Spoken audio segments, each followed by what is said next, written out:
Hi. Can you tell me your name and your role at Matchday? Yes, I'm Paul Vauvrey and I'm the lead designer at Matchday. Awesome, Paul.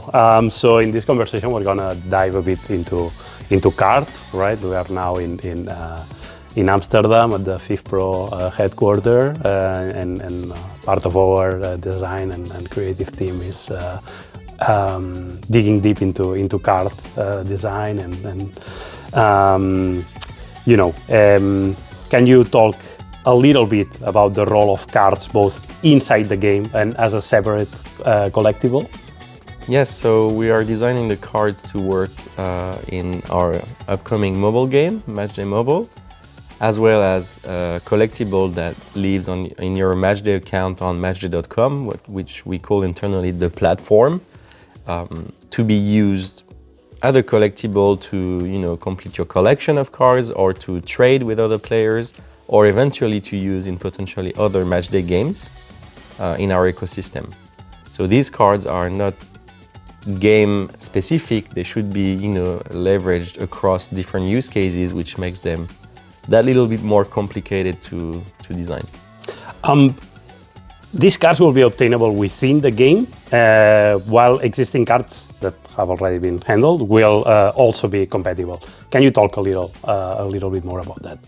All the cards that we have issued up to this point will be compatible, and what we call the legacy cards, which are from previous seasons, because we have issued cards from 2022 onwards, will be readapted, so to speak, within the game, in our new design language, in our new framework, and on platform with all of the data and all of the visual fidelity that you expect from us as we roll out this new design template, let's say, or design language for the cards.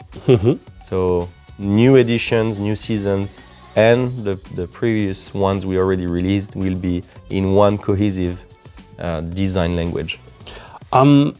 What are the biggest challenges that you face when creating, implementing, and balancing the cards within the game? There's a few, like you mentioned, 3 different major topics. Creating the design language of the cards is what we're tackling right now, and it's never easy to do super impressive cards visually. A lot of games have been doing super well done cards with a strong visual appeal.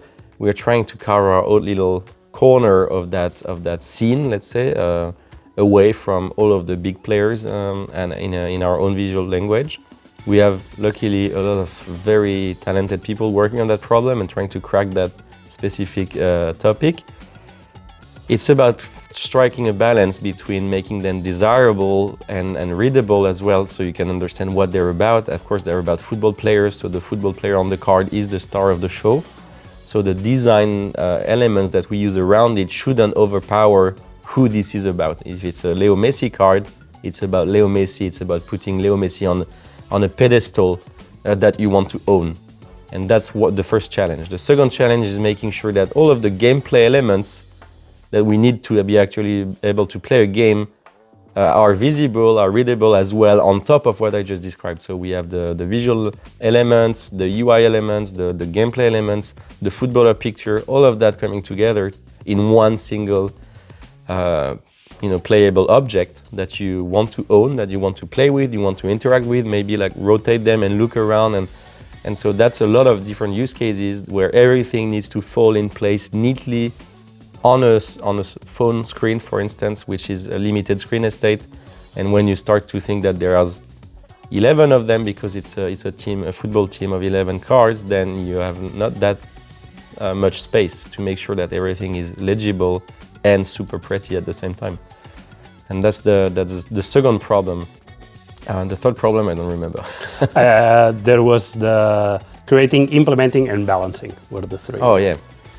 Sorry. So as far as balancing cards, the biggest challenge for us is representing an accurate version of who these footballers are in reality, making sure that this is somewhat representative of what people expect, what we call the eye test. If I present you a Messi card, which is rated 65 out of 100, you're gonna be like, no, that cannot be for sure.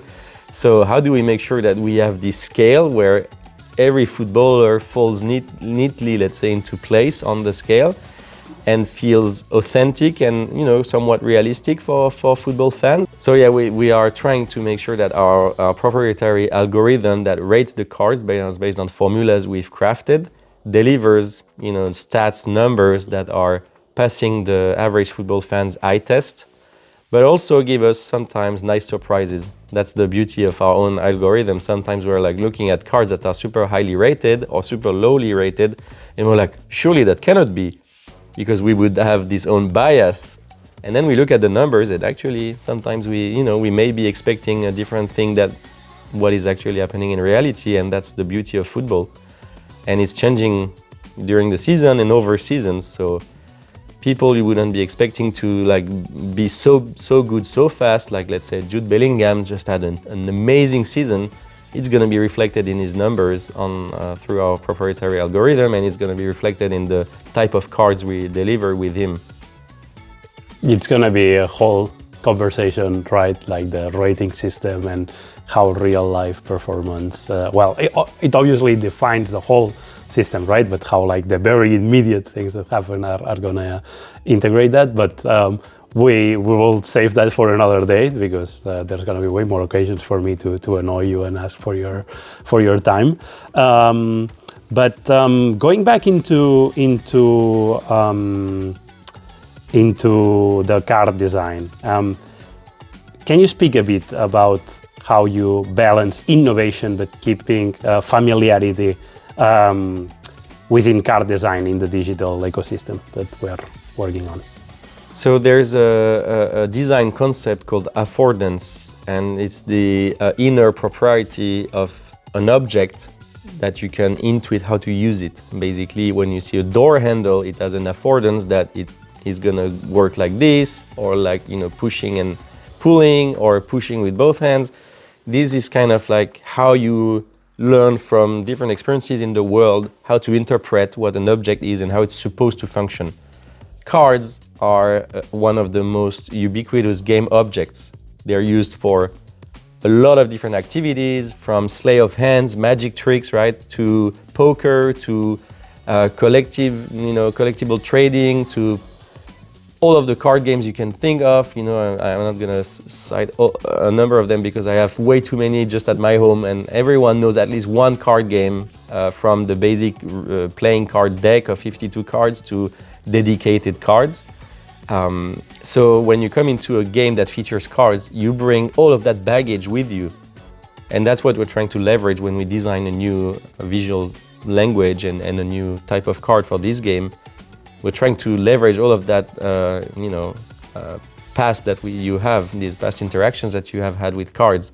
A card is something you can shuffle, you can draw, you can flip, you can bend slightly, you can like throw it, all of that. We're not gonna leverage all of that. We're not like doing a throwing physical interaction, but never know. This is the kind of stuff that we think about when we design the cards. They can be used in a lot of context as a hand of cards, like several of them stacked neatly or shuffled on the board, or different, ways. So the way they move, the way they interact with your when you tap on them, when you move them around, all of that should either follow players' expectations or subvert them in interesting ways. So it's always a balance between leveraging what you already know and also sometimes twisting it so that you're surprised and it is a bit more like, playful and surprising. So if we were to recap that, would it be like we can be as innovative as possible as long as it's still recognizable as a card, I would say yes, we are trying. There's always a choice. You default to something that's existing, or you design it carefully, and that's the balance we're trying to hit. They are playing cards. They should feel like football cards that you're happy to collect and put in your album. But they are also digital entities. We can do animations you couldn't ever have with physical cards. Mm-hmm. So yeah, they are playing cards, definitely, but they are also magical entities that are gonna evolve as we play with them. Cool. As the design lead for Matchday, what would you say are your biggest challenges for like you need to incorporate like balance and oversee the design of these cards? How do you integrally do that and keep it making sense? Coordinating the whole team and making sure that the final product is as round as possible. Well, it's already quite a lot of challenges you just mentioned.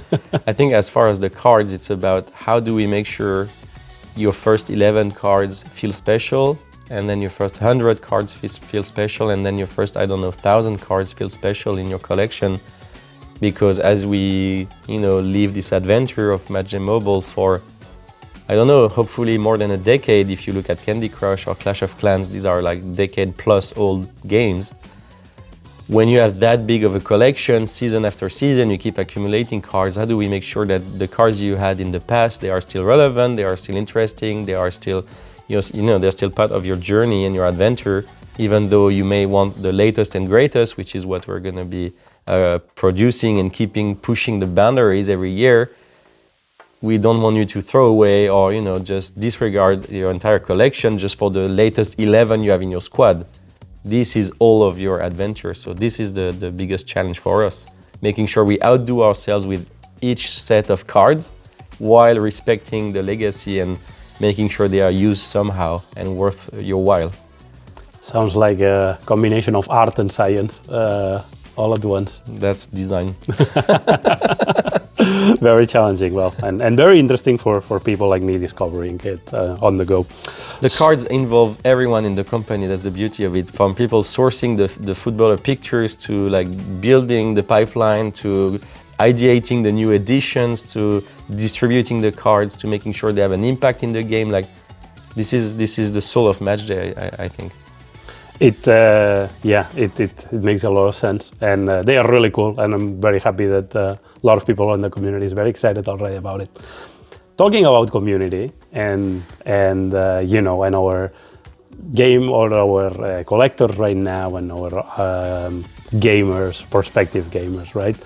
6 months from now, 12 months from now, when there's already a global launch and hopefully a mass adoption of Matchday Mobile.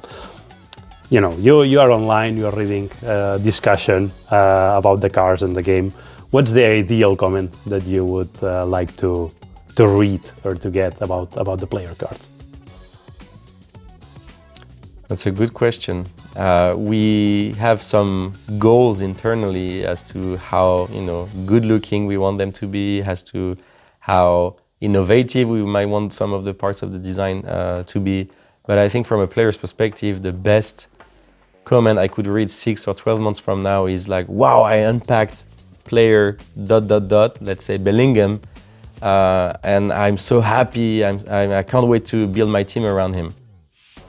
That's the best thing for me, because as a designer, I want to make sure they have as much gameplay utility and visual appeal as they can deliver, and that unpacking a special card is a moment of joy, and that carries you into the next few weeks or months of your journey with us.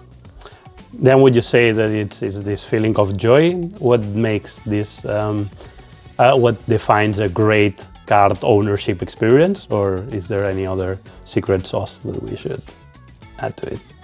The first thing is how you get your hands onto the card. If you ever traded cards or collected cards or opened boosters, like you remember this vector of acquisition. If it's unpacking a booster and getting that card, is going to be a different feeling from trading it to someone else. It comes from a different place. So that's the first contact you have with the card. But then it's all about how it looks, how it feels to play with it, and how much it brings to your set of cards, because let's remember that we are making a football game and it's all about the team you build. So a great card on its own is not the full story. It's a great set of cards. It's your team that matters. So if you assemble a great set of cards, then it's even better. So that's what we're looking for as well. Like, this is a cohesive unit that you build and that looks even better than one card on its own. Mm-hmm. To finalize the last question, we've been talking a lot about cars and their importance in the game, but if you could, in the minimum sentences possible, define the role of player cards within the game ecosystem and the key functionalities that they have, how would you do that? As I said, I think it's the soul of what we do at Matchday. It's all about the footballers, and it's all about the footballer cards that our players collect. As far as what they can do in the game, they have obviously their OVR, what we call their stat block, like how we construct their worth in terms of footballing capacity. And then there is other mechanics we're adding on top of that. For instance, one we call perks, which is their special abilities. So as you grow your card collection, you will have cards that have more perks or more special perks, like Messi. Let's say if you get a great edition of Messi, it may have like close control and left foot shot and dribbling, like whatever name of the abilities. But this is the version of Messi you want because it has the greatest skills, and also it makes a more cohesive team with the rest of your cards. So that's the gameplay abilities that the cards will have in our game. And then hopefully just by the visual, outstanding experience they provide, they are collectibles in their own right for people who like to collect them. And one last question out of script. Which outcome do you expect from the mini huddle here together in Amsterdam? Well, I hope that we can set the foundations for building millions and millions of cards in the future, because we have access to so many footballers, like more than 65,000 of them. So if you do that times several editions per year, times 10 years, then you start to look at a lot of cards produced. So we're setting the stage now, and hopefully, that stage holds for a long time. Thank you so much for your time, Paul. That was Thank really you. As insightful. always, it's awesome.